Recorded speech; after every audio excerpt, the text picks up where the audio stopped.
মৰিগাঁও থানাত শ্যামকানু মহন্ত আৰু সিদ্ধাৰ্থ শৰ্মাৰ বিৰুদ্ধে এখন এজাহাৰ পৰিছে।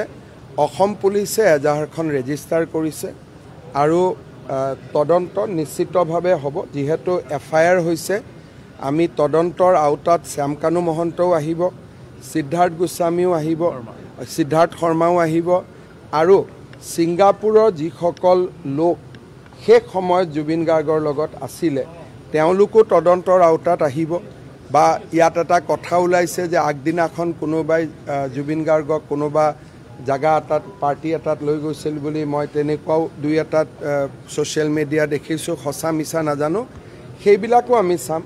কিন্তু ছিংগাপুৰ কৰ্তৃপক্ষও ইতিমধ্যে ইনভেষ্টিগেশ্যন আৰম্ভ কৰিছে। গতিকে ইয়াৰ যিহেতু প্লেচ অফ অকাৰেঞ্চ ইণ্ডিয়া নহয়, গতিকে ক্ৰিমিনেল পাৰ্টটো যদি কিবা আছে ছিংগাপুৰৰ পৰা পাম আৰু অসমৰ পৰা লৈ যাওঁতে যদি কিবা বেয়া ভাবি লৈ যোৱা হৈছিল সেইটো আমি অসমত পাম। গতিকে এই ক্ষেত্ৰত আমি চৰকাৰে সম্পূৰ্ণ নিৰপেক্ষভাৱে যি ধৰণে কোনোবা ৰাইজে যদি সাক্ষীও দিব খোজে, কোনোবা ৰাইজৰ হাতত যদি কিবা খবৰো আছে, আমি সকলো ব্যৱস্থা কৰি দিম যাতে গোটেই বিষয়টো সকলোৰে কাৰণে মুকলি হৈ থাকে, কোনো কথা যাতে গোপন হৈ নাথাকে। মৰিগাঁও থানাত শ্যামকানু মহন্ত আৰু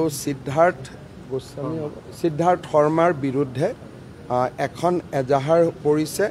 অসম পুলিচে এজাহাৰখন ৰেজিষ্টাৰ কৰিছে আৰু তদন্ত নিশ্চিতভাৱে হ'ব। যেহেতু এফআইআৰ হৈছে, আমি তদন্তৰ আওতাত শ্যামকানু মহন্তও আহিব, সিদ্ধাৰ্থ গোস্বামীও আহিব, সিদ্ধাৰ্থ শৰ্মাও আহিব আৰু ছিংগাপুৰৰ যিসকল লোক শেষ সময়ত জুবিন গাৰ্গৰ লগত আছিলে তেওঁলোকো তদন্তৰ আওতাত আহিব।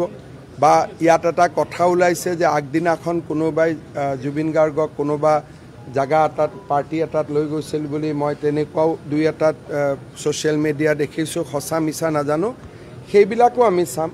কিন্তু ছিংগাপুৰ কৰ্তৃপক্ষও ইতিমধ্যে ইনভেষ্টিগেশ্যন আৰম্ভ কৰিছে। গতিকে ইয়াৰ যিহেতু প্লেচ অফ অকাৰেঞ্চ ইণ্ডিয়া নহয়, গতিকে ক্ৰিমিনেল পাৰ্টটো যদি কিবা আছে ছিংগাপুৰৰ পৰা পাম আৰু অসমৰ পৰা লৈ যাওঁতে যদি কিবা বেয়া ভাবি লৈ যোৱা হৈছিল সেইটো আমি অসমত পাম।